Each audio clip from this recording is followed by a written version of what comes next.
Seja bem-vindo ao nosso canal no YouTube. Eu me chamo Fábio Almeida e hoje nós estamos aqui para darmos prosseguimento à nossa série teológica Os Evangelhos em Foco.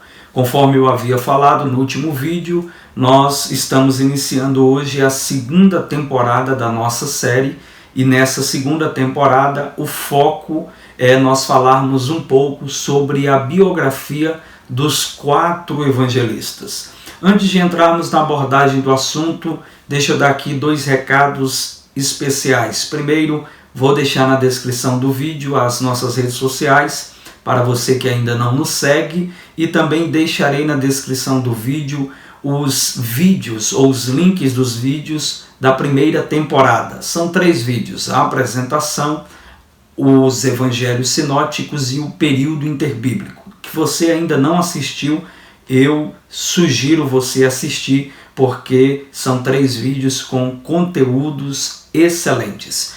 Pois bem, nós vamos começar então a nossa segunda temporada falando um pouco sobre a biografia de Mateus. É lógico que é impossível falarmos de toda a biografia de Mateus, porém, adotando aquele método que eu estipulei no nosso vídeo de apresentação, que é uma abordagem prática, dinâmica e objetiva, nós vamos então destacar na biografia dos evangelistas alguns pontos que, na minha opinião, são pontos relevantes. E hoje vamos falar sobre Mateus. Então vamos ao que interessa. Primeiro ponto, o nome Mateus é um nome comum, diga-se de passagem, nos tempos do Antigo Testamento. A sua expressão em hebraico significa presente de Jeová. Basicamente, existem 3 textos que descrevem-nos o cenário que ocorreu a chamada de Mateus. Mateus capítulo 9, Marcos capítulo 2 e Lucas capítulo 5. Vamos destacar aqui alguns pontos desse cenário. O primeiro ponto é que o Dr. Lucas vai chamar Mateus de cobrador de impostos. Essa era a profissão de Mateus antes de ser chamado por Cristo para ser o seu discípulo e para segui-lo. A expressão cobrador de impostos procede de um termo grego que é a expressão telones. Telones, basicamente, era o termo grego utilizado para se referir, no tempo de Cristo, aos portitores. Os portitores eram então os cobradores do imposto romano de trânsito e de fronteira, chamado portorium. Nós vamos perceber algumas características nessa vocação de Mateus antes de ser chamado por Cristo. A primeira característica é que os cobradores de impostos não eram vistos de uma perspectiva positiva por parte do povo judeu. E por que o povo judeu enxergava os cobradores de impostos de forma negativa? Essa visão se dá pelo cenário de hostilidade que havia entre os judeus e os cobradores de impostos. Pois na perspectiva judaica, os cobradores de impostos eram pessoas que agiam como instrumentos do Império de Roma, a fim de que pudesse prejudicar o povo judeu com altas taxas de impostos. Para você ter ideia do que eu estou dizendo, a cultura judaica vai nos ensinar que os cobradores de impostos serão castigados eternamente no inferno. Essa era a perspectiva que o povo judeu tinha quanto aos cobradores de impostos. E essa perspectiva se dá pelo cenário de hostilidade que havia entre os cobradores de impostos e os judeus no tempo de Cristo. Basicamente, os cobradores de impostos eram vistos como pessoas avarentas, corruptas, pois exigiam, em boa parte, um valor além do que era para ser exigido legalmente. Diante disso, o seu dinheiro era visto, em sua grande parte, como algo corrompido. Lawrence Richards ele vai descrever um pouco isso, e ele vai dizer que o dinheiro recebido das suas bolsas, das bolsas dos cobradores de impostos, eram tão corrompido que não podia ser aceito no templo, mesmo como esmola para os pobres e também não podia ser trocado. Isto descreve-nos um pouco esse cenário que pairava sobre a vida de Mateus antes de ser chamado por Cristo. Um ponto bem interessante ocorre na chamada de Mateus, em que os evangelistas vão descrever que Mateus estava sentado na alfândega. Há uma versão que vai usar o termo coletoria ou recebedoria. Esse termo procede de uma expressão grega que é a expressão telonion. Basicamente, telonion descreve um lugar no qual esse cobrador de impostos ele exercia o seu trabalho, ficava sentado sobre aquele lugar para cobrar os impostos e recolher as taxas. Uma linguagem bem simples, podemos entender essa alfândega ou essa coletoria uma espécie de escritório de impostos. Então era nesse cenário que Mateus exercia o seu trabalho. Alguns estudiosos vão considerar que possivelmente a alfândega onde Mateus trabalhava, ela estava próximo da cidade de Cafarnaum, e é nesse cenário que ocorre a chamada de Cristo sobre a vida de Mateus. Outro fato que podemos destacar dentro da chamada de Mateus e considero um ponto relevante na sua biografia é o fato de Marcos e Lucas chamarem Mateus usando o nome Levi. Diante dessa colocação, existem algumas linhas de pensamentos que foram construídas ao longo da história. Eu vou destacar aqui duas linhas que eu considero relevantes e cruciais. A primeira linha é no qual os estudiosos defendem, partindo do pressuposto de que no tempo de Cristo havia essa normalidade entre um judeu ter 2 ou 3 nomes. Essa linha de pensamento defende, então, que o fato de Marcos e Lucas chamarem Mateus de Levi é um propósito de colocar em evidência, em primazia, a sua tribo de origem. Os que defendem essa linha têm como princípio, então, a possibilidade de Mateus ser descendente da tribo de Levi, portanto, um levita.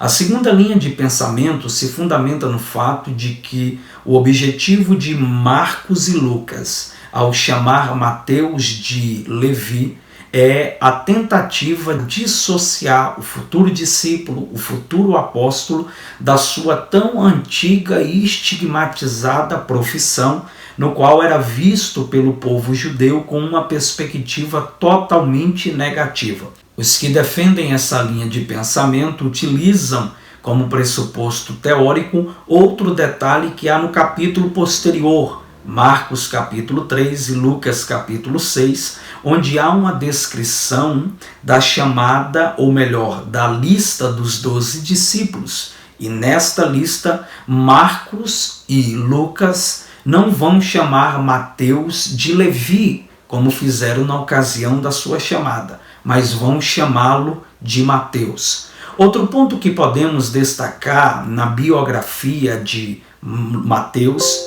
é o fato de Marcos identificá-lo como filho de Alfeu. Quem era Alfeu? Alfeu era um nome comum dentro do contexto histórico e bíblico.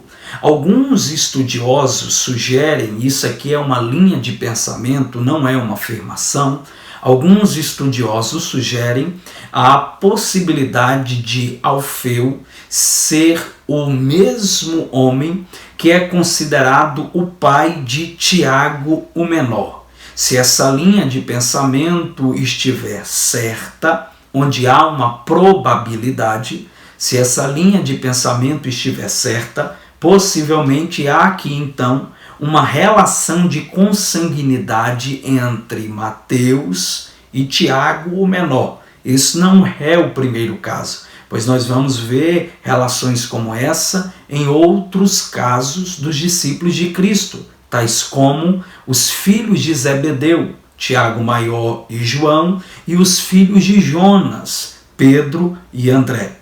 Outro ponto que podemos destacar olhando para a vida de Mateus é a sua capacidade pessoal.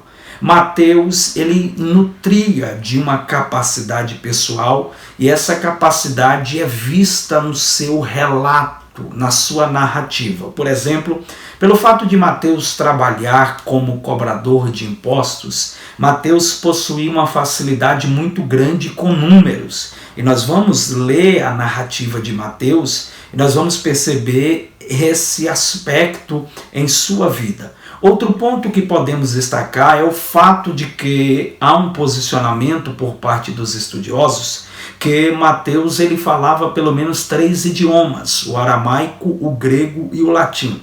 Falava o aramaico pois era a sua língua materna. Falava o grego porque ele exercia o seu ofício, o seu trabalho na Galileia dos gentios. Falava o latim, pois ele era um cobrador de impostos, era um empregado, podemos assim dizer, que trabalhava para o Império Romano, cuja linguagem oficial ou língua oficial era o latim.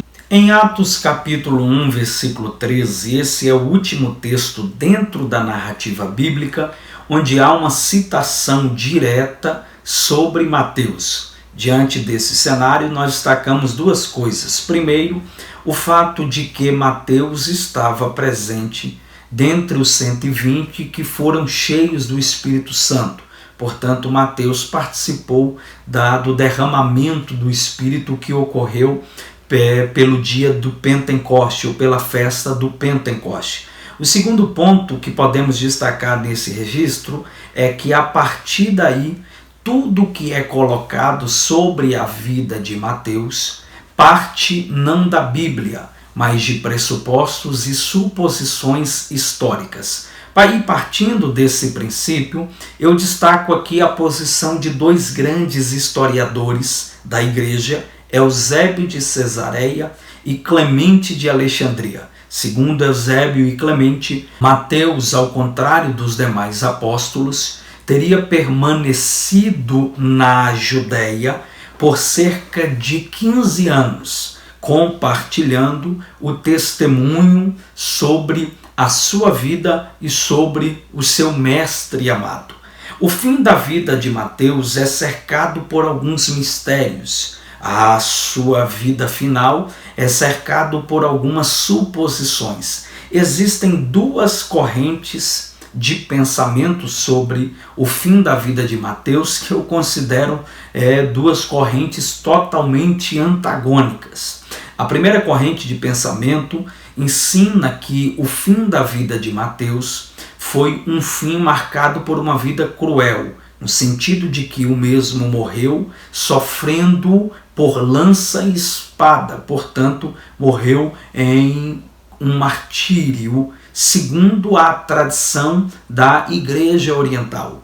A segunda linha de pensamento se fundamenta do ambiente grego, e nessa linha de pensamento há um destaque da vida de Mateus, onde o mesmo padeceu com uma morte natural. Lembrando que aqui são 2 linhas de pensamentos e é impossível afirmarmos qual dessas linhas possui uma certeza. Eu espero que vocês tenham gostado desse vídeo, do primeiro vídeo da nossa 2ª temporada, lembrando os princípios que regem a nossa série, praticidade, dinamismo, sendo uma abordagem de forma objetiva, e eu destaquei aqui de forma bem prática alguns pontos da vida de Mateus, no qual nós podemos destacar,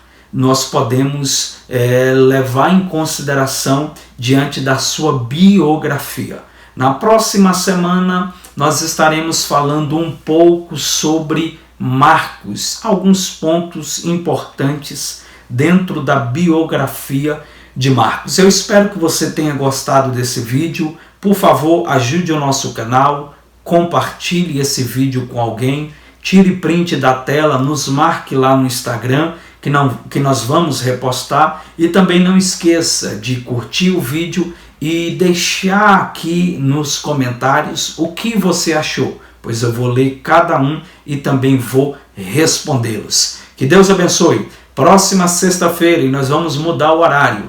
Toda sexta-feira fazíamos o envio do vídeo às 19 horas, porém vamos mudar para as 14 horas. Portanto, próxima sexta-feira às 14 horas estará disponível em nosso canal no YouTube o segundo vídeo da segunda temporada da série teológica, onde nós falamos sobre a biografia de Marcos. Deus te abençoe, até lá!